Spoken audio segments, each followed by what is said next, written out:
when there's no more hope.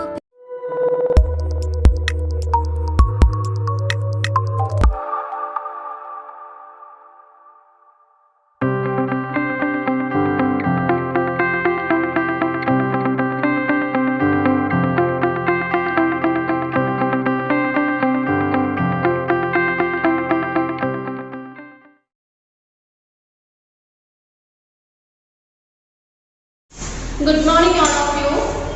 ടീച്ചറിന് എടുക്കാൻ പോകുന്നത് നമ്മുടെ പരീക്ഷയ്ക്ക് വേണ്ടുന്ന ചാപ്റ്റേഴ്സ് ജസ്റ്റ് നിങ്ങൾക്ക് ഒരു റിവിഷൻ പോലെ എല്ലാം ഒന്ന് പറഞ്ഞു തരാം. എല്ലാം ഒന്ന് പറഞ്ഞു തരാൻ വെച്ചാൽ ഡീറ്റെയിൽ ആയിട്ടൊന്നുമല്ല, നിങ്ങൾക്ക് അതിനകത്ത് ഇമ്പോർട്ടൻ്റ് ആയിട്ട് പരീക്ഷയ്ക്ക് ചോദിക്കാവുന്ന കാര്യങ്ങൾ എന്തൊക്കെയാണ് അങ്ങനെ തുടങ്ങിയ കുറച്ച് കാര്യങ്ങൾ. അപ്പോൾ ഫസ്റ്റ് പറയാൻ പോകുന്നത് ഇംഗ്ലീഷിൻ്റെയാണ്. ഇംഗ്ലീഷിൻ്റെ ചാപ്റ്റേഴ്സ് ഏതൊക്കെയാണെന്നുള്ളത് അറിയാലോ. ഫസ്റ്റ് ചാപ്റ്റർ വേണം, സെക്കൻഡ് ചാപ്റ്റർ വേണം, ദെൻ ഫോർത്ത് ചാപ്റ്റർ വേണം. 3 ചാപ്റ്റേഴ്സ് ആണുള്ളത്. അതിന്റെ ഫസ്റ്റ് മൈക്കിൾ ഫെൽപ്സ് എന്നുള്ള ഒരു ചാപ്റ്റർ ആയിരുന്നു. ഒരു സിമ്പർ അല്ലെ, നീന്തലുമായി ബന്ധപ്പെട്ട് പ്രശസ്തനായിട്ടൊരു വ്യക്തിയായിരുന്നു. അപ്പം അതിനകത്ത് നമ്മൾ കുറെ മീനിങ്സ് പഠിച്ചു അല്ലേ. ഫസ്റ്റ് കൺസിസ്റ്റന്റ് എന്നുള്ള മീനിങ് പഠിച്ചു. Develop in the same way we persisting എന്നാണ് ഇതിന്റെ മീനിങ്. ദെൻ സെക്കൻഡ് പറഞ്ഞത് പെർസ്യൂട്ട് ആണ്, the act of trying to achieve something. Then all round എന്ന് പറഞ്ഞാൽ എന്താണ്? when a person has many skills. Then അത് കഴിഞ്ഞിട്ട് നമ്മൾ passion പഠിച്ചു, a powerful feeling. Then incredible പഠിച്ചു, answer very good. അപ്പോൾ മീനിങ്സ് ഇത്രയായിരുന്നു ഫസ്റ്റ് ചാപ്റ്ററിലുള്ളത്. എല്ലാ മീനിങ്സും പഠിക്കണം, ഇമ്പോർട്ടൻ്റ് ആണ്. പിന്നെ അത് കഴിഞ്ഞിട്ട് നമ്മൾ അവിടെ ചൂസ് ദി കറക്റ്റ് ആൻസേഴ്സ് പോലെ പഠിച്ചു. First who is Michael Phelps? ആരായിരുന്നു Michael Phelps? World renowned swimming champions അല്ലെ, ലോക പ്രശസ്തനായിട്ടുള്ള ഒരു നീന്തൽ ചാമ്പ്യൻ ആയിരുന്നു ആരെന്ന് പറയുന്നത് നമ്മുടെ മൈക്കിൾ ഫെൽപ്സ്. സെക്കൻഡ് നമ്മൾ പറഞ്ഞത് മൈക്കിൾ ഫെൽപ്സ് ഫാദർ വാസ് ആരായിരുന്നു? A state trooper and an all round athlete അല്ലേ. Then third, the first stroke mastered by Michael Phelps was the backstroke. Then ADHD stands for attention deficit hyperactivity disorder. 10-4 അവിടെ choose the correct answers ആയിട്ട് ഉണ്ടായിരുന്നത്. പിന്നെ answer the following questions ആയിരുന്നു. അതിൽ മൂന്നാമത്തെ question വളരെ important ആയിട്ടുള്ള ക്വസ്റ്റ്യൻ ആണ് കേട്ടോ. How did Michael Phelps deal with ADHD? Then first question, describe Michael Phelps background. ഇത് രണ്ടും അതിനകത്ത് ഇമ്പോർട്ടൻ്റ് ആയിട്ടുള്ള ക്വസ്റ്റ്യൻ ആണ്, ആ ചാപ്റ്ററിൽ ഇമ്പോർട്ടൻ്റ് ആയിട്ടുള്ള ക്വസ്റ്റ്യൻ. ദെൻ പിന്നെ നമ്മൾ അവിടെ പഠിച്ചത് വൊക്കാബുലറി പഠിച്ചിരുന്നു. പിന്നെ അവിടെ ഈ ചാപ്റ്ററിൽ ഇമ്പോർട്ടൻ്റ് ആയിട്ട് ദെൻ പിന്നെ അടുത്ത ചാപ്റ്റർ പോളാർ ബിയേഴ്സ് അല്ലെ, സെക്കൻഡ് ചാപ്റ്റർ ആണ്. അത് ഒരു പോളാർ ബിയർ, ധ്രുവക്കരടി അല്ലെ. അപ്പം അത് താമസിക്കുന്ന ആ സ്ഥലം, പിന്നെ എങ്ങനെയാണ് അതിൻ്റെ ബോഡി ഭയങ്കര തണുപ്പിൽ നിന്നും സർവൈവ് ചെയ്യുന്നത്, പിന്നെ എന്താണ് വാട്ട് ഡു ദേ ഈറ്റ്, അവ എന്താണ് കഴിക്കുന്നത്, പിന്നെ ഹൗ ഡു ദേ ബിഹേവ്, അവയുടെ ഒരു എന്താണ് മറ്റുള്ളവരുമായിട്ടുള്ള ഒരു ബിഹേവിയർനെസ് അല്ലെ, എങ്ങനെയാണ് പെരുമാറുന്നത്, പിന്നെ ഹൗ ഡു ദേ റീപ്രൊഡ്യൂസ്, എങ്ങനെയാണ് പുതിയ പുതിയ കുഞ്ഞുങ്ങളെ ഉണ്ടാകുന്നത്, അങ്ങനെ തുടങ്ങിയ കാര്യങ്ങളാണ് പോളാർ ബിയേഴ്സ് എന്നുള്ള സെക്കൻഡ് ചാപ്റ്ററിൽ നമ്മൾ പഠിച്ചത്. അതിനകത്ത് ഇമ്പോർട്ടൻ്റ് ആയിട്ട് കുറേ മീനിങ്സ് ഉണ്ട്. ആദ്യം കാമോഫ്ലേജ് എന്ന് പറഞ്ഞാൽ hide or disguise one's presence. Then second carcasses എന്ന് പറഞ്ഞാൽ ഡെഡ് ബോഡീസ്, ശവശരീരം. പിന്നെ ഹൈബർനേഷൻ എന്ന് പറഞ്ഞാൽ going into a deep sleep during winters to save energy. തണുപ്പ് സമയമാകുമ്പോൾ ആഹാരം കഴിച്ചിട്ട് അവ കിടന്നുറങ്ങും, അങ്ങനെ നമുക്ക് ബോഡിക്ക് ഭയങ്കര എനർജി കിട്ടും. പിന്നെ എൻഡാൻഷ്ഡ് എന്ന് പറഞ്ഞാൽ at risk of extinction. Then oil spill എന്ന് പറഞ്ഞാൽ when oil comes out of a ship and pollute the water അല്ലേ. എണ്ണ കപ്പലിലൊക്കെ എണ്ണ കടലിലും വെള്ളത്തിലൊക്കെ ആയതിനു ശേഷം അതിൻ്റെ വാട്ടർ പൊല്യൂഷൻ അല്ലേ, ജലമലിനീകരണത്തിന് കാരണമാകും. പിന്നെ കണ്ടാമിനേറ്റ് എന്ന് പറഞ്ഞാൽ make impure by introducing harmful substances. Then reckless എന്ന് പറഞ്ഞാൽ കെയർലെസ്, അശ്രദ്ധയായിട്ട് ചെയ്യുന്ന കാര്യങ്ങൾ. അതിനകത്ത് ആ മീനിങ്സ് എല്ലാം പഠിക്കണം, വളരെ ഇമ്പോർട്ടൻ്റ് ആണ്. പിന്നെ reading comprehension, choose the correct answers ആണ്. First the scientific name of polar bear is Ursus maritimus അല്ലേ. Then the main diet of polar bears comprises fat laden seals. പിന്നെ മാമ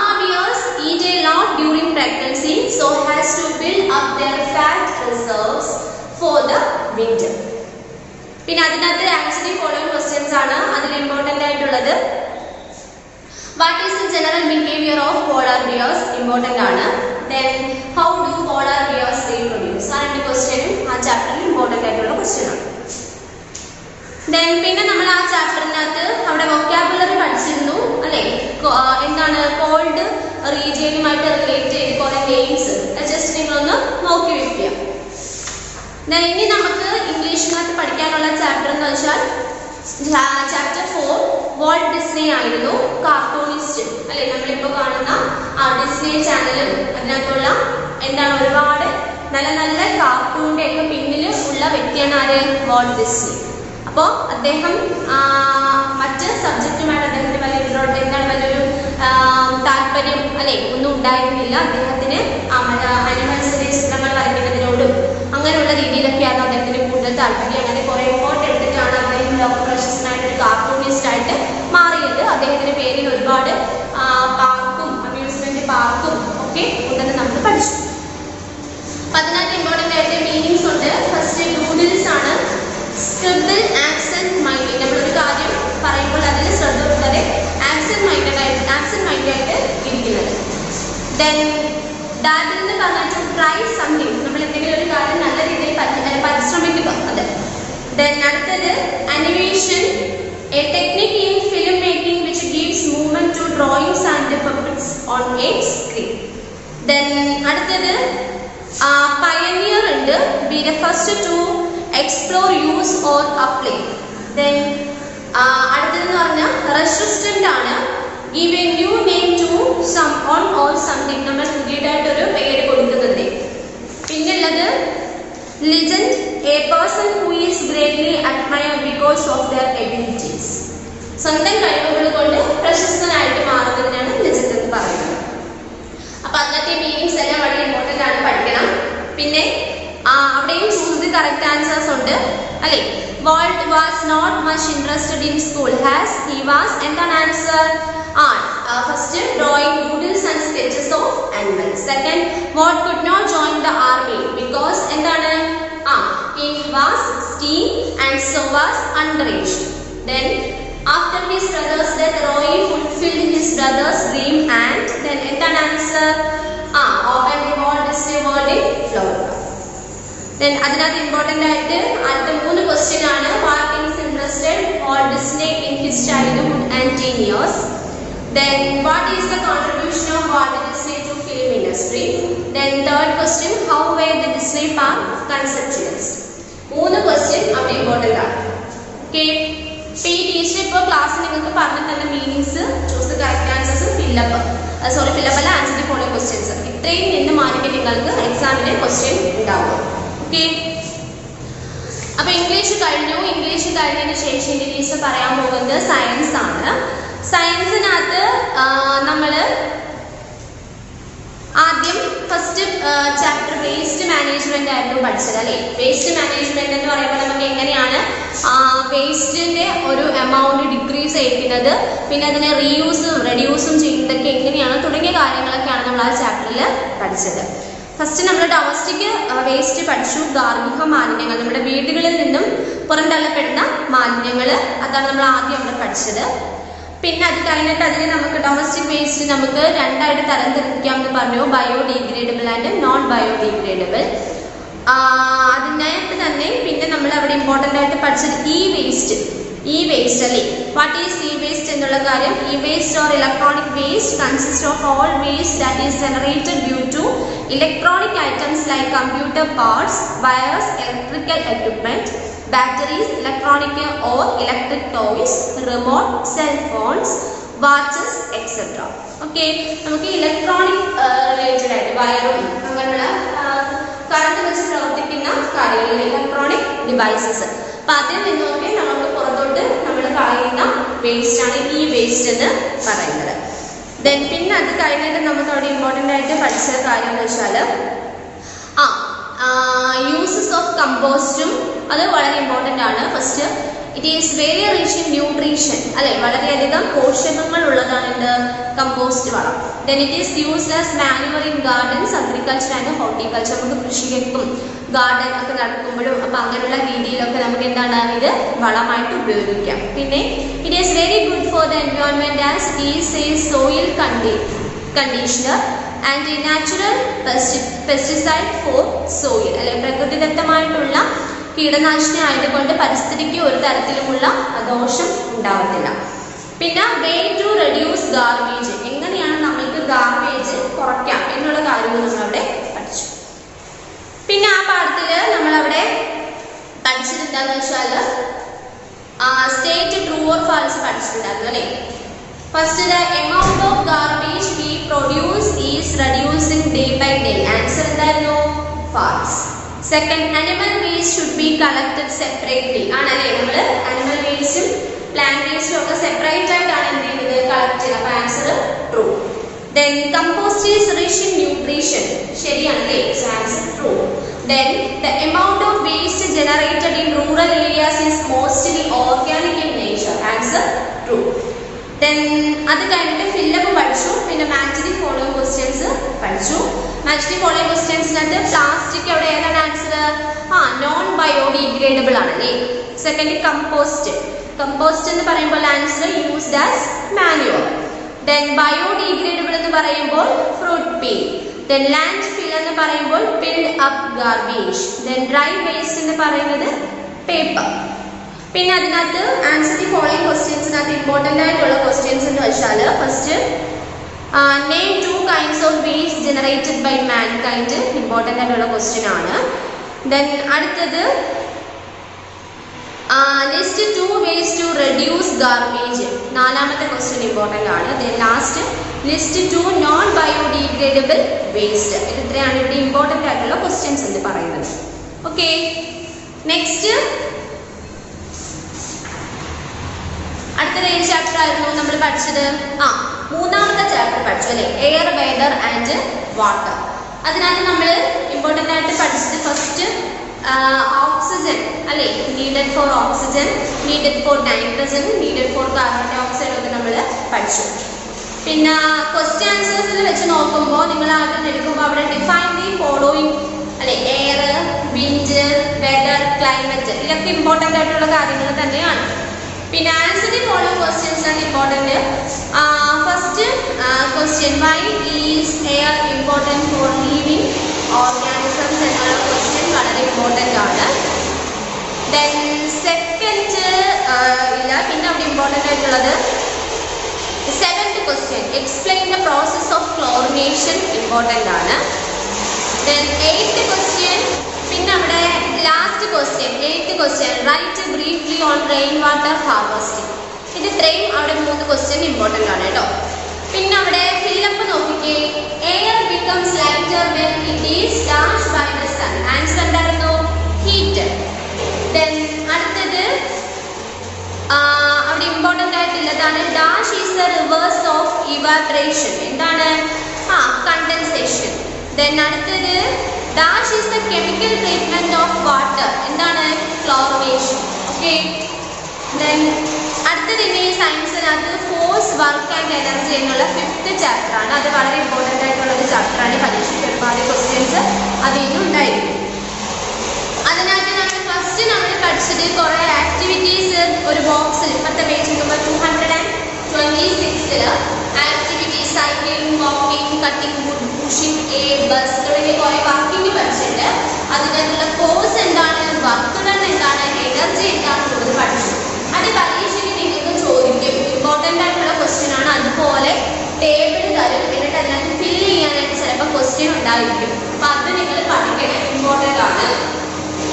ദെൻ അടുത്തത് different kinds of forces നമ്മൾ പഠിച്ചു. Gravitational force, muscular force and magnetic force. Gravitational force എന്ന് പറയുന്നത് ഏതൊരു വസ്തുവിലും ഭൂമി എന്ത് ചെയ്യുന്നുണ്ട്, ഒരു ബലം പ്രയോഗിക്കുന്നുണ്ട്, അതാണ് gravitational force. Then muscular force നമ്മുടെ മസിൽ പവർ കൊണ്ട് നമുക്ക് ചെയ്യാൻ പറ്റുന്നതാണ്. ദെൻ മാഗ്നറ്റിക് ഫോഴ്സ് എന്ന് പറഞ്ഞാൽ മാഗ്നറ്റ്സ്, കാന്തത്തിന്റെ ബലം അല്ലേ. പിന്നെ അവിടെ ഇമ്പോർട്ടൻ്റ് ആയിട്ട് ഫ്രിക്ഷൻ പഠിച്ചു. ഫ്രിക്ഷൻ അല്ലേ, ഫ്രിക്ഷൻ എന്ന് പറഞ്ഞാൽ എന്താണെന്നാണ് നമ്മൾ പഠിച്ചത് ഓർമ്മയുണ്ടോ? the restricted offered by an object by in contact with another object is called friction. മറ്റൊരു വസ്തുവുമായി സമ്പർക്കം പുലർത്തുമ്പോൾ ഉണ്ടാകുന്ന ഒരു പ്രതിരോധം, അതാണ് എന്ത് ഫ്രിക്ഷൻ അല്ലെങ്കിൽ ഘർഷണം എന്നൊക്കെ നമ്മൾ പഠിച്ചു. പിന്നെ ഡിഫറെൻറ്റ് ടൈപ്സ് ഓഫ് എനർജി നമ്മൾ പഠിച്ചത് ഇമ്പോർട്ടൻ്റ് ആണ്. Wind energy, electrical energy, nuclear energy, solar energy and hydro power energy. പിന്നെ അതിന് ഇമ്പോർട്ടൻ്റ് ആയിട്ട് ജസ്റ്റ് നിങ്ങൾ നോക്കുമ്പോൾ ഏറ്റവും ലാസ്റ്റ് 230 അതിനകത്ത് ഒരു ബോക്സ് ഉണ്ട് എനർജി, അതിൻ്റെ സോഴ്സ്, അഡ്വാൻറ്റേജസും ഡിസഡ്വാൻറ്റേജസും. ടീച്ചർ റിവ്യൂ ഒക്കെ വിളിക്കുമ്പോൾ നിങ്ങളോട് അതിൻ്റെ ക്വസ്റ്റ്യൻ ഒക്കെ ചോദിച്ചിട്ടുണ്ടായിരുന്നു. അതുപോലെ ഈ ബോക്സ് അങ്ങനെ തന്നെ തന്നിട്ട് ചിലപ്പോൾ നിങ്ങൾക്ക് അതിൽ നിന്നും ക്വസ്റ്റ്യൻ ചോദിക്കാം. ഫസ്റ്റ് ഇലക്ട്രിക്കൽ എനർജിയാണ്, അതിൻ്റെ സോഴ്സ് കോൾ അല്ലെന്നുണ്ടെങ്കിൽ ഫോസിൽ ഫ്യൂവൽ. അതിൻ്റെ അഡ്വാൻറ്റേജ് ട്രഡീഷണൽ മെത്തേഡാണ്, infrastructure is available. Then disadvantages എന്തൊക്കെയാണ്? Pollute environment, non renewable energy resource, waste of water in the mining process, waste should be disposed responsibly, otherwise environmental damage is inevitable. Okay, then second is solar, അല്ലെ സൂര്യപ്രകാശത്തിൻ്റെത്, അതിൻ്റെ source sun ആണ്. Advantages എന്ന് പറഞ്ഞാൽ clean energy ആണ്, renewable resources ആണ്. Then disadvantages എന്ന് പറഞ്ഞാൽ nascent technology, പുതിയതായിട്ട് വന്ന ടെക്നോളജിയാണ്. പിന്നെ maintains of solar panels is need. ആ സോളാർ പാനൽ നമ്മൾ കേടൊന്നും കൂടാതെ നന്നായിട്ട് പരിപാലിക്കുക എന്ന് പറയുന്നത് കുറച്ച് ബുദ്ധിമുട്ടാണ്. പിന്നെ dust reduces efficiency. Then productivity based on the weather conditions, കാലാവസ്ഥ അനുസരിച്ച് മാത്രമേ നമ്മൾക്ക് അതിന് എന്ത് ചെയ്യാൻ പറ്റത്തുള്ളൂ, പ്രൊഡക്ഷൻ ചെയ്യാൻ പറ്റൂ. നല്ല മഴയുള്ള സമയത്ത് അതിൽ നിന്ന് നമുക്ക് എനർജി ഉണ്ടാക്കിയെടുക്കുക ബുദ്ധിമുട്ടാണ്. പിന്നെ വിൻഡ്, കാറ്റ്, സോഴ്സ് വിൻഡ് ആണ്. അഡ്വാൻറ്റേജസ് എന്ന് പറഞ്ഞാൽ ക്ലീൻ എനർജിയാണ്, റിന്യൂവബിൾ റിസോഴ്സസ് ആണ്. ഡിസഡ്വാൻറ്റേജ് എന്ന് പറഞ്ഞാൽ നേസന്റ് ടെക്നോളജിയാണ് അതും. പിന്നെ setup cost and maintenance are high, അല്ലെ സജ്ജീകരണ ചിലവ്, അല്ലെ കാറ്റാടി യന്ത്രങ്ങളൊക്കെ നിർമ്മിക്കാനൊക്കെ പറഞ്ഞ കുറച്ച് ചിലവ് കൂടുതൽ, കോസ്റ്റ്ലി ആണ്. ദെൻ ഹൈഡ്രോ എന്ന് പറഞ്ഞാൽ വെള്ളത്തിൽ നിന്ന് ഉണ്ടാക്കുന്നത്, അല്ലെ ഡാംസ് ഒക്കെ, അല്ലെ അപ്പോൾ സോഴ്സ് വാട്ടർ ആണ്. അഡ്വാൻറ്റേജ് ക്ലീൻ എനർജിയാണ്, അതുപോലെ നോൺ റിന്യൂവബിൾ റിസോഴ്സസ് ആണ്. ഡിസഡ്വാൻറ്റേജ് എന്ന് പറഞ്ഞാൽ നേസന്റ് ടെക്നോളജിയാണ് അതും. അതുപോലെ തന്നെ വേണമെങ്കിൽ പറയാം നേസന്റ് ടെക്നോളജി. അതുപോലെ വാട്ടർ ഷോർട്ടേജ് ഉണ്ട്, depended on weather and monsoon, അല്ലെ നല്ല വരൾച്ചയൊക്കെ ഉള്ള സമയം, ചൂട് സമയമൊക്കെ ആണെങ്കിൽ വെള്ളത്തിനൊക്കെ ക്ഷാമമായിരിക്കും, അല്ലേ അപ്പോൾ അത് കാലാവസ്ഥയുമായി റിലേറ്റഡ് ആണ്. പിന്നെ ന്യൂക്ലിയർ എനർജി എന്ന് പറഞ്ഞാൽ സോഴ്സ് ആറ്റം, അല്ലെ ആറ്റം ആണ്. എനർജി ഈസ് പ്രൊഡ്യൂസ് അബൻഡന്റ്ലി, അതായത് എനർജി ധാരാളമായിട്ട് ഒരുപാട് രീതിയിൽ എനർജി ഉണ്ടാകുന്നുണ്ട്.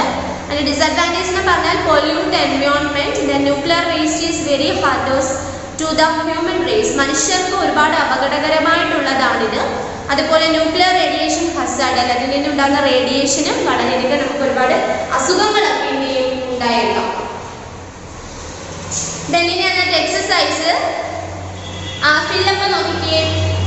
Dash is the task accomplished when force is applied to an object, ഏതാണ് വർക്ക്. Then രണ്ടാമത്തെ question, the ability of an object to attract other object to itself is called gravitational energy. Then dams are good source of hydropower. Then fossil fuel is not a good source of energy as it is non-renewable. Then friction is the resistance felt when two objects come in contact with each other. Okay. Then അതിനകത്ത് answer the following ക്വസ്റ്റ്യൻസിനകത്ത് important, അവരുടെ എല്ലാ ക്വസ്റ്റ്യനും important ആണ്. Define force, define energy and work.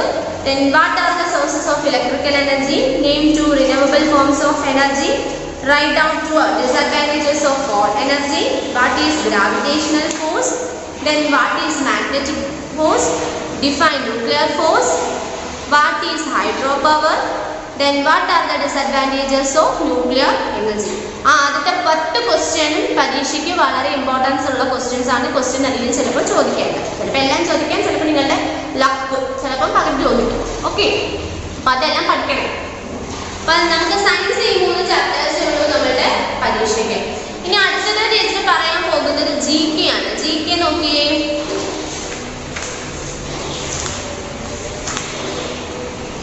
GK first chapter page number 331, page number 331. First collective nouns ആണ്. അത് വളരെ important ആയിട്ടുള്ള ചാപ്റ്റർ ആണ്, പരീക്ഷയ്ക്ക് ചോദിക്കും. First the smoke of jellyfish, then the labor of moles, then the siege of herons, then a host of sparrows, kuruvigal, then a baron of mules, and hurry of heavy horse, then the shrewdness of apes, kuranganmar, then the convocation of eagles, a cast of falcons, then a troubling of goldfish, a blot of hippopotami, then an army of caterpillars, a slough of bears, a train of camels, a streak of tigers, a knot of toads, then a bale of turtles, a leap of leopards, a flock of crocodiles, a bevy of swans, a mess of police officers, a troop of goats, a rat of colts, a cloud of gnats, a colony of beavers, a leash of greyhound, a dozen of woodpeckers, a gang of elks, a business of flies, each, then a chant of goldfinches. That is important. Question then second chapter specialist pediatrician doctors treats infants and children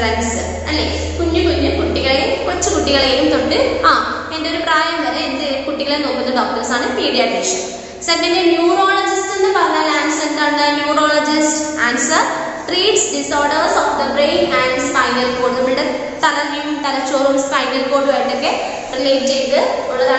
neurologist. Then ophthalmologist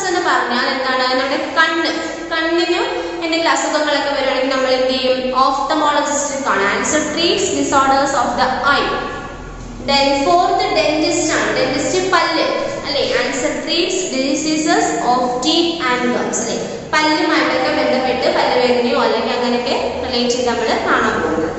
Oncologist cancer treatment treats cancer. Chapter test. First, who invented the steam engine? Steam engine first option James Watt. Second, who invented the electric lamp? Answer second option Thomas Alva Edison. Then third, who invented the telescope? Answer first Hans Lippershey. Then fourth, entomology is the branch of science that deals with the study of insects. Entomology. Then osteology is the study of bones in the osteology. Then a numismatist is interested in coins. Numismatist. Okay, the chapter quiz.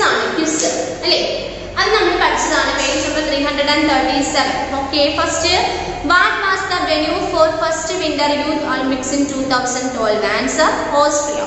Second, what is the study of earthquake called seismology? Then what is the study of birds?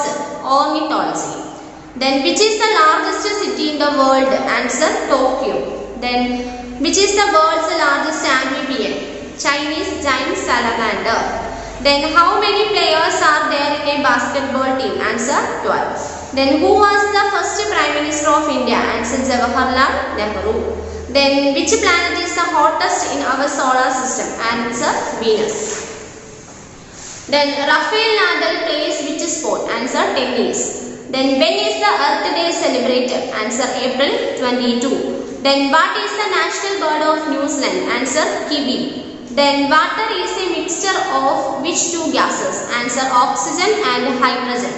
Then water metal can be converted into a liquid? Answer mercury. Then which is the lightest gas? Answer helium. Then what are bacterians and dromedaries? Answer camels. Then pinne nammal avade padichide chapter allo chapter plan world അല്ലേ 343 page number 343. First question, which part hold the plant upright and transport food and water? Answer, stem. Then which part uses sunlight to make food for the plant? Answer, leaves. Then which part hold the plant in the ground and absorbs water from the soil? Answer, root. Then which part of the plant has the male and female reproductive organs? Answer, flowers. Then we can eat the root of a dash. എന്താണ് അവിടെ? Carrot. The anther is the dash part of the flower. Answer, male. Okay, ഇത്രയാണ് നമ്മുടെ GK ആയിട്ട് relate ചെയ്ത് നമ്മൾ പഠിച്ചത്. ഇനി സോഷ്യലിന്റെ chapter ആണ്. നോക്കിയേ, സോഷ്യലിനകത്ത് നമ്മൾ കുറച്ച് ചാപ്റ്റേഴ്സ് കൂടുതലായിട്ട് പഠിച്ചിട്ടുണ്ട് അല്ലേ? അപ്പൊ നിങ്ങൾക്ക് അതിനകത്ത് ചാപ്റ്റേഴ്സ് കുറച്ച് കൂടുതൽ സോഷ്യലിന്റെ ഉണ്ട്. അപ്പം ആദ്യത്തെ ചാപ്റ്റർ പഠിച്ചു സോയിൽ അല്ലെ? ദ സോയിൽ എന്നുള്ള ചാപ്റ്റർ നമ്മൾ പഠിച്ചു 254. അതിനകത്ത് നമ്മൾ ടൈപ്സ് ഓഫ് സോയിൽ ഒക്കെയാണ് ഇമ്പോർട്ടൻ്റ് ആയിട്ട് പഠിച്ചത് അല്ലേ? അലൂവിയൽ സോയിൽ പഠിച്ചു, ബ്ലാക്ക് സോയിൽ പഠിച്ചു, റെഡ് സോയിൽ പഠിച്ചു, laterite soil, mountain soil, dessert soil. ഇങ്ങനെ ഒരു 6 ടൈപ്പ് സോയിൽ നമ്മൾ പഠിച്ചു അല്ലയോ? അതിനകത്ത് പിന്നെ അടുത്തത് പഠിച്ചത് സോയിൽ ഇറോഷൻ. അത് നിയന്ത്രിക്കാനായിട്ട് നമുക്ക് ചെയ്യാവുന്ന കാര്യങ്ങൾ എന്തൊക്കെയാണ് അല്ലേ? അപ്പൊ അങ്ങനെയുള്ള കാര്യങ്ങളാണ് ആ ചാപ്റ്ററിൽ പഠിച്ചത്. അതിനകത്ത് ഇമ്പോർട്ടൻ്റ് ആയിട്ട് ഡിഫൈൻ ഉണ്ട് അല്ലെ? Define orchid, humus, terraces, fertilisers. ഇത്രയും ചോദിക്കും, ഇമ്പോർട്ടൻ്റ് ആണ്. പിന്നെ ക്വസ്റ്റ്യൻ ആൻസറിനകത്ത് important, what is soil, how is it formed. Then അടുത്ത question, name the types of soil found in India. Name the least 2 crops grown in the each soil. Important question ആണ്. Then last question, fourth question, what do you mean by soil erosion? Write the factors responsible for soil erosion ചോദിക്കും. പിന്നെ last, what is soil conservation? How can soil be conserved? അത് ഇത്രയും important ആയിട്ടുള്ള question. 5 question 4 question അവിടെ important ആയിട്ടുള്ള question ആണ്. Then പിന്നെ അവിടെ ഫില്ലപ്പ് ആണ്. Fill up, black soil is very good for the growth of cotton.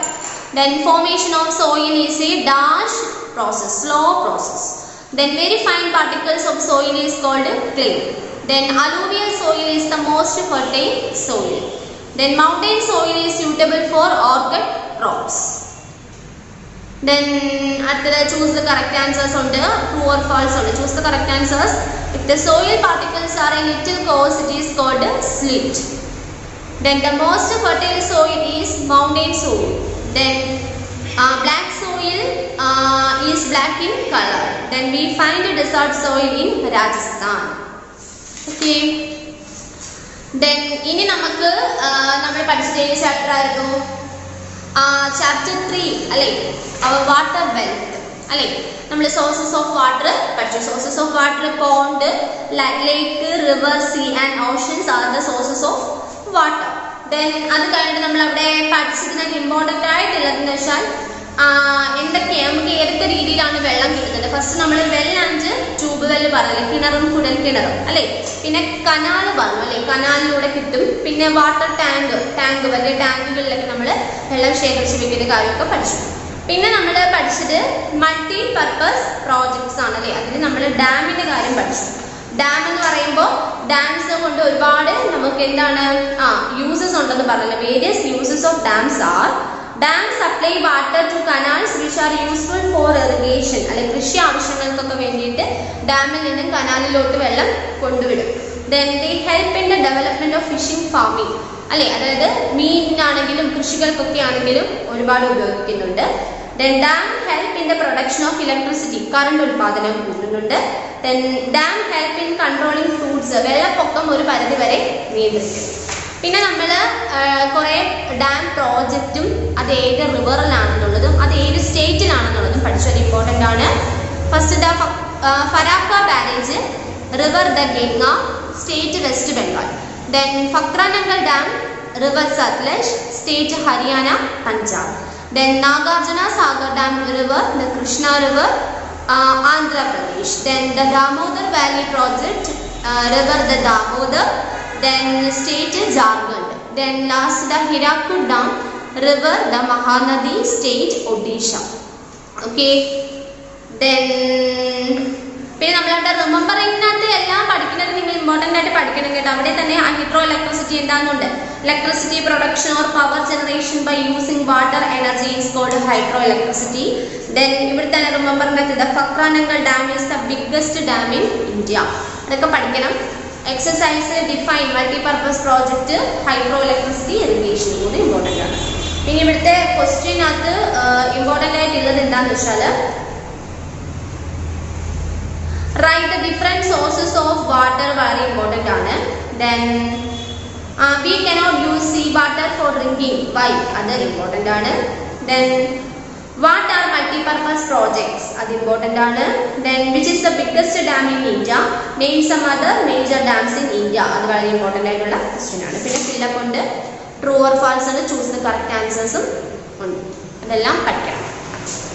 Then മൂന്നാമത്തെ ചാപ്റ്റർ കഴിഞ്ഞാൽ പിന്നുള്ളത് അഞ്ചാമത്തെ ചാപ്റ്റർ ആണ് അവർ livestock and human resources എന്നുള്ള ചാപ്റ്റർ. അത് വളരെ എളുപ്പമുള്ള ഒരു ചാപ്റ്ററാണ്. നമ്മൾ ഒറ്റ ക്ലാസ് കൊണ്ട് പഠിച്ച് തീർത്തിയ ചാപ്റ്ററാണ്. വളരെ എളുപ്പമാണ്, വലിയ കാര്യമൊന്നുമില്ല. അതിനകത്ത് നമ്മളുടെ എന്തൊക്കെയാണ് പ്രത്യേകിച്ച് പറഞ്ഞിട്ടുള്ളതെന്ന് വെച്ചാൽ blue revolution, white revolution, green revolution അല്ലേ. ബ്ലൂ റെവല്യൂഷൻ എന്ന് പറഞ്ഞാൽ എന്താണ്? ഫിഷ് ആൻഡ് ഫിഷറീസ് ആണ് അല്ലേ, ഫിഷും ഫിഷറീസും. ദെൻ അത് കഴിഞ്ഞ് വൈറ്റ് റെവല്യൂഷൻ എന്ന് വെച്ചാൽ പ്രൊഡക്ടിവിറ്റി ഓഫ് മിൽക്ക് അല്ലേ, പാൽ ഉൽപാദനം. പിന്നെ ഗ്രീൻ റെവല്യൂഷൻ അഗ്രികൾച്ചർ, കൃഷിയുമായിട്ട് റിലേറ്റ് ചെയ്തിട്ടുള്ളതാണെന്ന് പഠിച്ചു. പിന്നെ അവിടെ ഇമ്പോർട്ടൻ്റ് ആയിട്ട് നിങ്ങൾക്ക് എക്സാമിന് എക്സസൈസ് ചെയ്ത് ഡിഫൈൻ പോവർട്ടി, വെറ്റിനറി, കാറ്റിൽ ചോദിക്കും. പിന്നെ answer the following question. What is blue revolution? What is white revolution? Then last question, what are the reasons for poverty in our country? അല്ലെ, അതിന്റെ മെയിൻ ഒരു റീസൺ എന്ന് പറയുന്നത് എന്താണ്? ജനസംഖ്യ വർധനവാണ് അല്ലെ, പോപ്പുലേഷൻ ആണ് അല്ലെ. വളർന്നു വരുന്ന പോപ്പുലേഷൻ കാരണം നമ്മൾക്ക് കൃത്യമായിട്ട് എല്ലാവർക്കും നല്ല ഫുഡും എഡ്യൂക്കേഷനും അതുപോലെ ഗുഡ് ഹെൽത്തും അതുപോലെ തന്നെ ട്രാൻസ്പോർട്ടേഷനും ഒക്കെ നല്ല രീതിയിൽ നമുക്ക് പ്രൊവൈഡ് ചെയ്യാനായിട്ട് പറ്റുന്നില്ല. അപ്പം അത് പിന്നെ അക്കോമഡേഷൻ, താമസ സ്ഥലം അല്ലെ, പിന്നെ അതുപോലെ തന്നെ എന്താണ് ക്ലീൻ വാട്ടർ, ശുദ്ധമായിട്ടുള്ള വെള്ളം, ഇതൊക്കെ നമുക്ക് എന്താണ് ഈ വളർന്നു വരുന്ന ജനസംഖ്യാ വർധനവ് കൊണ്ട് എല്ലാവർക്കും ഒരേ അളവിൽ നല്ല രീതിയിൽ കിട്ടണം എന്നില്ല. അപ്പം അത് ഒരു ഇമ്പോർട്ടൻറ്റ് ക്വസ്റ്റ്യൻ ആണ്. പിന്നെ അവിടെ ഫില്ലപ്പ് പറഞ്ഞിട്ടുണ്ട്. India have been good first question, animals have been good friends of man since the ancient time. Second question, blue revolution has been introduced for development of fishing and fisheries. And India is a developing country. Then India, then dash revolution is that green revolution is the bright example of our agricultural developments. The last year India is the second most populous country in the world. പിന്നെ അവിടെ എന്താണ് true or false, match the following ഉണ്ട്, പിന്നെ choose the correct answers. Okay, അടുത്തത് ഇനി ഏഴാമത്താണ് means of transport കേട്ടോ. ആറാമത്തെ chapter പരീക്ഷയ്ക്ക് ഇല്ല കേട്ടോ, ആറാമത്തെ ചാപ്റ്റർ പരീക്ഷയ്ക്ക് ഇല്ല. പിന്നുള്ളത് ഏഴാമത്തെ ചാപ്റ്ററാണ് മീൻസ് ഓഫ് ട്രാൻസ്പോർട്ട്. അതിനകത്ത് നമ്മൾ പഠിച്ച കാര്യങ്ങളായിരുന്നു പ്രധാനമായിട്ടും ഏതൊക്കെ രീതിയിലാണ് റോഡ് വേ, അതുപോലെ railway, airway and water way അല്ലേ. റോഡ് വേയുടെ കാര്യം നമ്മൾ പഠിച്ചു. അതിനകത്ത് നമ്മൾ എന്താണ് grand trunk road, Sher Shah Suri is a famous national highway of our country. Than the other name of Sher Shah Suri national highway is called grand trunk road. Then അതിനകത്ത് പിന്നെ റെയിൽവേ നമ്മൾ പഠിച്ചത് ഇമ്പോർട്ടൻ്റ് ആയിട്ട് നമ്മളൊരു കാര്യം പഠിച്ചാൽ ദ ഫാസ്റ്റസ്റ്റ് ആസ് ഓഫ് 2021 അല്ലെ 2021 കണക്കനുസരിച്ച് the fastest train of India is Vande Bharat express എന്ന് നമ്മൾ പഠിച്ചു. പിന്നെ India has the largest railway network in Asia. Then water വേസിൻ്റെ കാര്യം നമ്മൾ പഠിച്ചതിനകത്ത് ഒരു കാര്യം നമ്മൾ പഠിച്ചത് the largest sea port in our country is Mumbai. Then എയർവേയിൽ നമ്മൾ പഠിച്ചതിനകത്ത് എന്താണ് നമ്മൾ പ്രധാനമായിട്ടും പഠിച്ചതെന്ന് വെച്ചാൽ the Jet Airways, the Deccan Airways, the Spice Jet and the Kingfisher Airlines are some of the airlines. Then the Subhash Chandra Bose Airport in Kolkata, the Chhatrapati Shivaji in Mumbai, the Indira Gandhi Airport in Delhi and Kamaraj Airport in Chennai are the international airports in our India. അത്രയും നമ്മൾ പഠിച്ചു. അതിനകത്ത് define ടണൽസും മെട്രോയും ചോദിക്കും. പിന്നെ answer the following questions and name the 4 major modes of transport. Important question ആണ്. Then how will you define metro? Important question ആണ്. Then last, write the name of some important seaports and airports in India. അതും important question. പിന്നെ അതിന്റെ fill up ഉണ്ട്, true false ഉണ്ട്, choose the correct answers ഉണ്ട്. പിന്നെ next chapter means of communication ആണ്. Means of കമ്മ്യൂണിക്കേഷനകത്ത് നമ്മൾ പഠിച്ചു. ഇവിടെ പ്രധാനമായിട്ടും നമ്മൾ പറഞ്ഞ some important means of communication post office ഉണ്ട്, telephone, cellphone, fax, news paper, magazines and books, radio and television, computer, satellite. Okay, അപ്പോൾ അതെന്താണെന്ന് പ്രത്യേകിച്ച് പറയുന്ന കാര്യം എളുപ്പമാണ്. അവിടെയും ഡിഫൈൻ ചെയ്തിട്ട് ISD, ഫാക്സ്, സാറ്റലൈറ്റ് ഇമ്പോർട്ടൻ്റ് ആണ്. ദെൻ ആൻസർ ദി ഫോളോയിങ് ക്വസ്റ്റ്യൻസിനകത്ത് what do you understand by the term communication important ആണ്. Then how is the post office helpful to us important ആണ്. ദെൻ അടുത്തത് which is the fastest means of communication, who invented this. Then last what is a satellite, what are its uses. ഇത്രയും important ആണ് കേട്ടോ. Then അവിടെയും ഫില്ലപ്പും true or ഫാൾസും. Then പിന്നെ അവിടെ എന്താണ് match the following, choose the correct answers ഒക്കെ. അപ്പം ഇത്രയും ചാപ്റ്റേഴ്സാണ് നമ്മുടെ സോഷ്യലിനകത്ത് പഠിക്കാനുള്ളത്. പിന്നെ മാത്സിനകത്ത് നമ്മൾ ആദ്യം പഠിച്ച ചാപ്റ്റർ ആയിട്ടുള്ള ഫ്രാക്ഷൻസ് അല്ലെ. ഫ്രാക്ഷൻസിനകത്ത് ഇമ്പോർട്ടൻ്റ് ആയിട്ട് നിങ്ങൾക്ക് അവിടെ പറയുന്നത് ഫസ്റ്റ് നിങ്ങൾക്ക് ചോദിക്കുന്നത് എന്ന് വെച്ചാൽ ഇക്വലന്റ് ഫ്രാക്ഷൻസ് ആണ്. ഇക്വലന്റ് ഫ്രാക്ഷൻസ് കേട്ടോ. 91 പേജ് നമ്പർ 91 ഇക്വലന്റ് ഫ്രാക്ഷൻസിനകത്ത് തന്നെ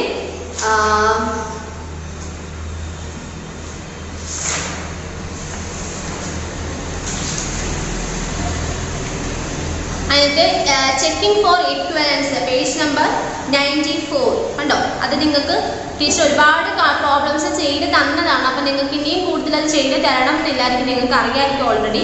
അപ്പം അത് നമ്മൾ ഒരുപാട് എന്താ ക്ലാസ്സസിൽ ഒരുപാട് ക്ലാസ്സെടുത്ത് പഠിച്ച കാര്യങ്ങളാണ് ഇക്വലന്റ് ഫ്രാക്ഷൻസ്. അതിൽ ക്വസ്റ്റ്യൻ ഉണ്ടാവും. പിന്നെ അത് കഴിഞ്ഞിട്ട് ഉള്ളതെന്ന് വെച്ചാൽ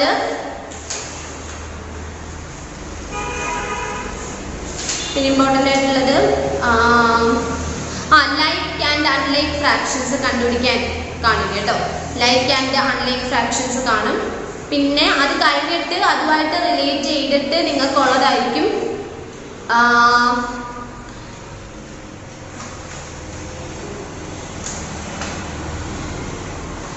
കമ്പാരിസൺ ഓഫ് പ്രോപ്പർ ഫ്രാക്ഷൻസും comparison of mixed and improper ഫ്രാക്ഷൻസും അതിന് ക്വസ്റ്റ്യൻ ഉണ്ടായിരിക്കും. പിന്നെ subtraction of like fractions, addition of like fractions ഒക്കെ കാണും. ടീച്ചർ ക്ലാസ്സിൽ പഠിപ്പിച്ച കാര്യങ്ങൾ മാത്രം അങ്ങ് പഠിച്ചു പോയാൽ മതി, കൂടുതലായിട്ടൊന്നും പഠിക്കേണ്ട. പിന്നെ അത് കഴിഞ്ഞിട്ട് ഉള്ള അടുത്ത നമ്മുടെ ചാപ്റ്റർ ഏതായിരുന്നു?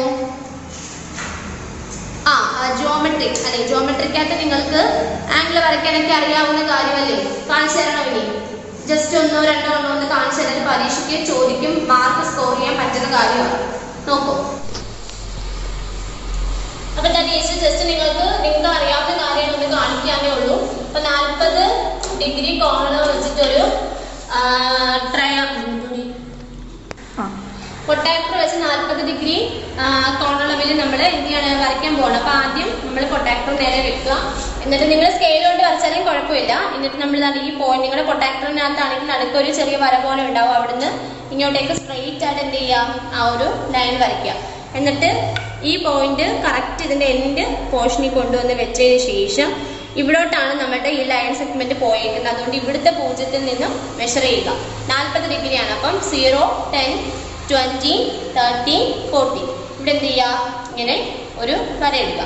എന്നിട്ട് പൊട്ടാക്ടർ മാറ്റിയിട്ട് ഇവിടുത്തെ നമ്മുടെ ഈ പോയിന്റ് ആദ്യം വെക്കുക. എന്നിട്ട് ഇതേ ഇവിടുത്തെ ഈ ഒരു വെർട്ടെക്സും ഇതും തമ്മിൽ എന്ത് ചെയ്യുക, ഇങ്ങനെ ജോയിൻ ചെയ്യാം. എന്നിട്ട് ഇവിടുത്തെ ഈ കോണാണ് 40 ഡിഗ്രി. എക്സാമിന് ഇങ്ങനെ തന്നെ എഴുതണം. ദെൻ ഇവിടെ പേര് കൊടുക്കാം, PQR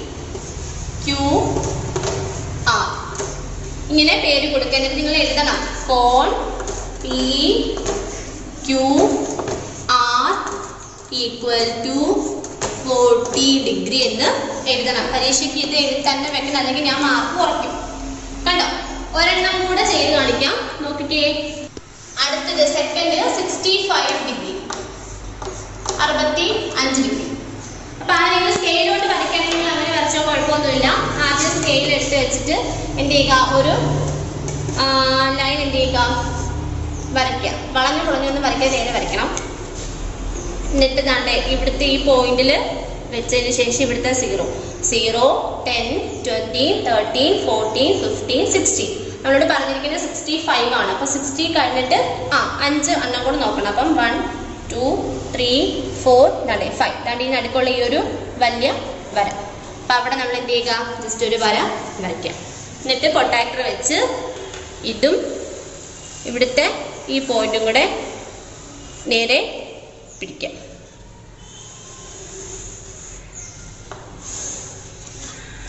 ഇവിടെ എഴുതുക 65 ഡിഗ്രി, പേര് കൊടുക്കുക എ ബി സി, കോൺ A B C equal to 65 degree. Okay, അപ്പം ഇങ്ങനെയാണ് നമ്മളൊരു കോൺ അളവ് തരികയാണെങ്കിൽ അത് വരയ്ക്കേണ്ടത്. പ്രൊട്ടാക്ടർ വെച്ചാണ് വരയ്ക്കേണ്ടത്. പ്രൊട്ടാക്ടർ ഇതാണെന്നുള്ളത് അറിയാവുന്നല്ലോ എല്ലാവർക്കും. അപ്പോൾ ഇത് വെച്ചിട്ട് വരയ്ക്കുന്നതിന് ഒരു 3-4 ക്വസ്റ്റ്യൻ പരീക്ഷയ്ക്ക് എന്തായാലും കാണും. അപ്പോൾ ഇതിങ്ങനെ മാർക്ക് ചെയ്യുക, പേര് കൊടുക്കുക, ഇവിടെ എടുത്ത് എഴുതുക. ഇത് ഇത്രയും ഇമ്പോർട്ടൻ്റ് ആണ്. ഇത്രയും ഉണ്ടെങ്കിൽ 3 മാർക്കിൻ്റെ ക്വസ്റ്റ്യന് 3 മാർക്ക് ഞാൻ തരത്തുള്ളൂ. നെക്സ്റ്റ് ഇനി നമ്മൾ എങ്ങനെയാണ് ഒരു സർക്കിൾ വരയ്ക്കുന്നത് കൂടെ കാണിച്ചു തരാം. അപ്പോൾ ടീച്ചർ ആദ്യം വരയ്ക്കാൻ പോകുന്ന 3 സെന്റിമീറ്റർ റേഡിയസ് ഉള്ള ഒരു സർക്കിളാണ്. അപ്പോൾ ഇതിന് നമുക്ക് സ്കെയില് ആവശ്യമായിട്ടുള്ള ഒരു കാര്യമാണ്. അപ്പോൾ സ്കെയില് നമ്മൾ ആദ്യം വെക്കുക. വെച്ചിട്ട് പ്രൊട്ടാക്ടർ വെച്ച് കോമ്പസ് വെച്ചിട്ട് എന്ത് ചെയ്യുക, ഇവിടെ 0 then 3 അല്ലേ പറഞ്ഞേക്കണം. അപ്പം 3-ക്കകത്തോട്ട് വെക്കുക. Okay, then 3. നമ്മൾ സ്കെയില് മാറ്റി ഈ കോമ്പസിന്റെ ഈ ഒരു റേഡിയസ് നമ്മൾ ഈ മെഷർ ചെയ്ത് വെച്ചിരിക്കുന്ന ഇത് മാറാതെ കറക്റ്റ് എന്ത് ചെയ്യുക, ഒരു പോയിന്റ് വെക്കുക. വെച്ചിട്ട് എന്ത് ചെയ്യുക, ഇങ്ങനെ പതുക്കെ വരയ്ക്കുക. ഇതിന് ഈ കോമ്പസിന്റെ ഈ ഫിക്സഡ് പോയിന്റ് മാറ്റാതെ വേണം സർക്കിൾ വരയ്ക്കാനായിട്ട് കേട്ടോ. ഓക്കെ, ദെൻ നമ്മുടെ ഈ ഒരു ഇവിടെ തൊട്ട് ഇവിടെ വരെ ഉള്ളതാണ് എത്ര, 3 സെന്റിമീറ്റർ. പേര് കൊടുക്കണം. ഇത് എ, ഇത് B, then A B equal to ഇവിടെ എടുത്ത് എഴുതണം 3 സെന്റിമീറ്റർ എന്ന് എടുത്ത് എഴുതണം. ഇത് ഇത്രയും വരച്ചിട്ട് ഇവിടെ അടയാളപ്പെടുത്തി പേര് കൊടുക്കണം, ഇവിടെ എടുത്ത് എഴുതണം. ഇതിനാണെങ്കിൽ ഫുൾ മാർക്ക് തരത്തുള്ളൂ. അടുത്ത ഒരെണ്ണം കൂടെ കാണിക്കാം. അപ്പം 3 സെന്റിമീറ്റർ ആണെങ്കിൽ അടുത്തത് ഒരു 5 സെന്റിമീറ്റർ ആണ് അടുത്തത് വരയ്ക്കാനായിട്ട് പോകുന്നത്. രണ്ടാമത്തത് 5 സെന്റിമീറ്റർ. ഓക്കെ, സ്കെയിൽ ആദ്യം വെച്ചു, കോമ്പസ് 0 വെച്ചിട്ടുണ്ട്. പിന്നെ അവിടുന്ന് കുറച്ചും കൂടെ വലുതാക്കി ഇതാണ്ട് ഇവിടാണ് 5 വരെ മെഷർ ചെയ്തു. എന്നിട്ട് നമുക്ക് സ്കെയിൽ മാറ്റി നമ്മൾ ഇതാണ്ട് വീണ്ടും ഇവിടെ ഒരു ഫിക്സഡ് പോയിന്റിൽ നമ്മൾ വെച്ചു. ഇനി എന്ത് ചെയ്യുക,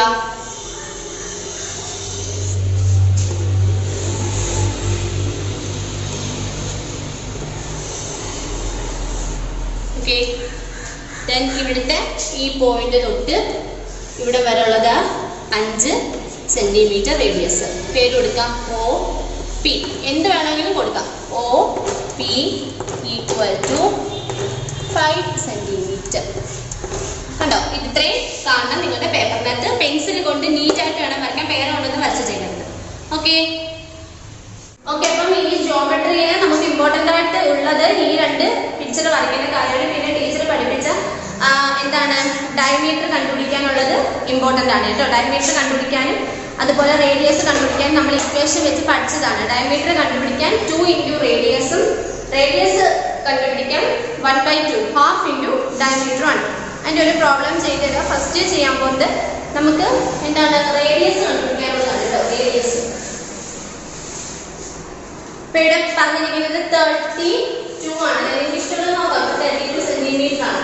ഇവിടെ നമ്മളോട് പറഞ്ഞിരിക്കുകയാണ് റേഡിയസ് ഓഫ് ദ സർക്കിൾ. തന്നിരിക്കുന്നതിന്റെ റേഡിയസ് കണ്ടുപിടിക്കാൻ പറഞ്ഞിരിക്കുകയാണ്. റേഡിയസ് കണ്ടുപിടിക്കാൻ പറയുമ്പോൾ ഇവിടെ ഇക്വേഷൻ എന്ന് പറഞ്ഞാൽ റേഡിയസ് കണ്ടുപിടിക്കാൻ ഇക്വേഷൻ 1/2 ഇൻറ്റു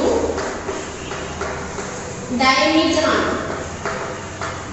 അപ്പോൾ 1/2 ഇൻറ്റു തന്നിരിക്കുന്ന ഇവിടെ 32 വെട്ടി ചെയ്യുക. രണ്ടിന്റെ മൾട്ടിപ്ലിക്കേഷൻ ടേബിളിലുണ്ട് നോക്കാം. 32 ചെയ്യുമ്പോൾ 1 6 0 ഇവിടെ വെട്ടി ആൻസർ 16 സെന്റിമീറ്റർ ആണ്. റേഡിയസ് കണ്ടുപിടിക്കാൻ പറയാമെങ്കിൽ തന്നിരിക്കുന്ന ചോദ്യത്തിന്റെ നേരെ പകുതിയായിരിക്കും ആൻസർ കേട്ടോ. റേഡിയസ്. ഇനി ഡയമീറ്റർ ആണ് കണ്ടുപിടിക്കാൻ പറയുന്നതെങ്കിൽ ഡയമീറ്റർ കണ്ടുപിടിക്കാൻ പറയുകയാണെങ്കിൽ ആ തന്നിരിക്കുന്നതിന് രണ്ടും കൊണ്ട് ഗുണിക്കുക. ഇപ്പൊ ഇവിടെ ഫസ്റ്റ് പറഞ്ഞിരിക്കുന്നത് 7 സെന്റിമീറ്റർ ആണ്. ഡയമീറ്റർ കണ്ടുപിടിക്കാൻ എന്താണ് 2 into റേഡിയസ് ആണ് കേട്ടോ. 2 into റേഡിയസ് എന്ന് പറയുമ്പോൾ തന്നിരിക്കുന്നതിനെ 2 കൊണ്ട് ഗുണിക്കാം. 2 into 7 റേഡിയസ് കണ്ടുപിടിക്കാനാണ് നിങ്ങളോട് പറയുന്നതെങ്കിൽ തന്നിരിക്കുന്നതിന്റെ പകുതി, ഡയമീറ്റർ കണ്ടുപിടിക്കാനാണ് പറഞ്ഞിരിക്കുന്നത് തന്നിരിക്കുന്നത് 2 കൊണ്ട് മൾട്ടിപ്ലൈ ചെയ്യുകയും ചെയ്യാം. ഓക്കെ ഓക്കെ അപ്പം ഇത്രയും കാര്യങ്ങളാണ് നമ്മളുടെ മാത്സിനകത്തുള്ളത്. ഓക്കെ അപ്പൊ ഈ രണ്ടാമത്തെ ചാപ്റ്റർ ജോമെട്രിയിൽ ചോദിക്കുന്നത് ഈ ആംഗിള് വരയ്ക്കാൻ പ്രൊട്ടക്ടർ വെച്ചിട്ട് സർക്കിൾ വരയ്ക്കാൻ വലിയ റേഡിയസും അതുപോലെ ഡയമീറ്റർ കണ്ടുപിടിക്കും. എന്തൊക്കെയായിരിക്കും മിക്കാറും ജോമെട്രിയിലെ ചാപ്റ്ററിന് കൂടുതലും മാർക്കിന് ചോദിക്കുന്നത്. അപ്പൊ അത് വളരെ എളുപ്പമാണ് ഈ ചാപ്റ്റർ. നിങ്ങൾക്ക് ഇനിയും ചോദിക്കുന്ന ക്വസ്റ്റ്യനുകൾ എല്ലാം ഫുൾ മാർക്ക് വാങ്ങാം. ഓക്കെ അപ്പൊ ഇത്രയാണ് നമ്മളുടെ ഈ എക്സാമിന് വേണ്ടിയിട്ടുള്ള ചാപ്റ്റേഴ്സ്, നമ്മളുടെ സബ്ജക്റ്റ്. Okay subject chapters. അപ്പോൾ ഇനി ടീച്ചർ നിങ്ങളുടെ സോഷ്യലിന്റെ കാര്യം ടീച്ചർ ഒന്ന് പറഞ്ഞ് നിങ്ങൾക്ക് 6ാമത്തെ ചാപ്റ്റർ നിങ്ങളുടെ പരീക്ഷയ്ക്ക് ഇല്ല കേട്ടോ. നിങ്ങളുടെ ടൈം ടേബിളിനകത്ത് 6ാമത്തെ ചാപ്റ്റർ നിങ്ങൾക്ക് കൊടുത്തിട്ടുണ്ട്. അപ്പോൾ 6ാമത്തെ chapter our agriculture and industries എന്നുള്ള ചാപ്റ്റർ ഇല്ല. 1ാമത്തെ ചാപ്റ്ററും 3ാമത്തെ ചാപ്റ്ററും അതുപോലെ 5ാമത്തെ ചാപ്റ്ററും 7ാമത്തേതും 8ാമത്തെയും ചാപ്റ്ററേ ഉള്ളൂ. 6th ചാപ്റ്റർ ഇല്ല കേട്ടോ. സംശയം വരുന്നത് 6th ചാപ്റ്റർ ഇല്ല. ടീച്ചർ നിങ്ങൾ ഏതൊക്കെ ചാപ്റ്റേഴ്സ് പഠിപ്പിച്ചിട്ടുണ്ട്, ആ ചാപ്റ്റേഴ്സിന് എന്തൊക്കെ നോട്ട്സ് തന്നിട്ടുണ്ട്, അത് മാത്രം പരീക്ഷയ്ക്ക് പഠിക്കുക. പിന്നെ എല്ലാ സബ്ജക്റ്റിലും ടെക്സ്റ്റ് ബുക്ക് നന്നായിട്ട് വായിക്കുക കേട്ടോ. ഓക്കെ അപ്പൊ എല്ലാവരും എല്ലാം നല്ലപോലെ പഠിച്ച് സ്പെല്ലിംഗ് മിസ്റ്റേക്ക് ഒന്നും ഇല്ലാതെ ഹാൻഡ് റൈറ്റിംഗ് ഒക്കെ നന്നായിട്ട് എഴുതി എല്ലാവർക്കും നല്ല ഗ്രേഡ് A+ ഗ്രേഡ് തന്നെ എല്ലാ സബ്ജക്റ്റിനും സ്കോർ ചെയ്യാൻ കഴിയട്ടെ. All the best. Thank you.